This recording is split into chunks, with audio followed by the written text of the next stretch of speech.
അങ്ങനെ ഒടുവിൽ CPM-ന്റെ പ്രമുഖനും പാർട്ടി വിട്ട് BJP-യിലേക്കെന്ന റിപ്പോർട്ടുകൾ ചർച്ചയായിരിക്കുകയാണ്.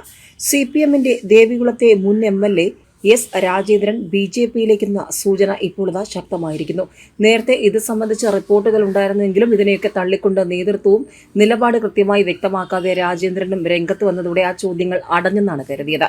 പക്ഷേ ഇപ്പോൾ പുതിയ ചർച്ചകൾ വന്നിരിക്കുകയാണ്. CPM ദേവികുളത്തെ മുൻ MLA S. രാജേന്ദ്രൻ BJP-യിലേക്കെന്ന കേരളത്തിന്റെ ചുമതലയുള്ള BJP പ്രഭാരി പ്രകാശ് ജാവ്ദേക്കറുമായി രാജേന്ദ്രൻ കൂടിക്കാഴ്ച നടത്തി. ഡൽഹിയിലായിരുന്നു കൂടിക്കാഴ്ച.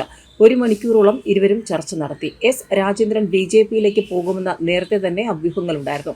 BJP സംസ്ഥാന നേതാക്കൾ രാജേന്ദ്രനെ കണ്ടതിന് പിന്നാലെയായിരുന്നു അഭ്യൂഹങ്ങൾ.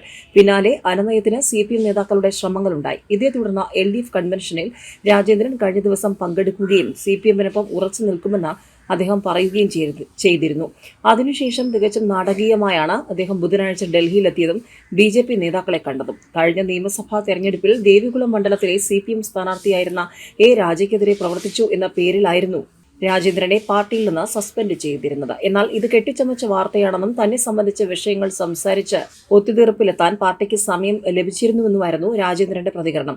ചതിയന്മാരായ ആളുകളോടൊപ്പം പ്രവർത്തിക്കാൻ മനസ്സനുവദിക്കുന്നില്ലെന്നും അതുകൊണ്ടാണ് അംഗത്വം പുതുക്കാൻ താല്പര്യമില്ലാത്തതെന്നുമായിരുന്നു രാജേന്ദ്രൻ പറഞ്ഞിരുന്നത്. നേരത്തെ CPM പ്രാദേശിക നേതാക്കൾ രാജേന്ദ്രന് വീട്ടിലെത്തി അംഗത്വവും നൽകിയിരുന്നുവെങ്കിലും പുതുക്കുന്നില്ലെന്നായിരുന്നു രാജേന്ദ്രന്റെ നിലപാട്. പാർട്ടിയിലേക്ക് തിരികെ പോയാൽ സംരക്ഷണം കിട്ടുമെന്ന് ഉറപ്പില്ലെന്നും അദ്ദേഹം പറഞ്ഞിരുന്നു. ഇതിനുശേഷമാണ് പ്രശ്നത്തിൽ മുതിർന്ന നേതാക്കൾ ഇടപെട്ടത്.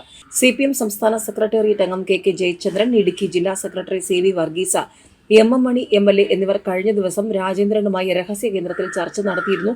പിന്നാലെയാണ് LDF കൺവെൻഷനിൽ പങ്കെടുത്തത്. പക്ഷേ ഇപ്പോഴത്തെ രാജേന്ദ്രൻ ഡൽഹിയിലെത്തി BJP-യിലെ പ്രമുഖന്മാരുമായി കൂടിക്കാഴ്ച നടത്തിയിരിക്കുകയാണ്.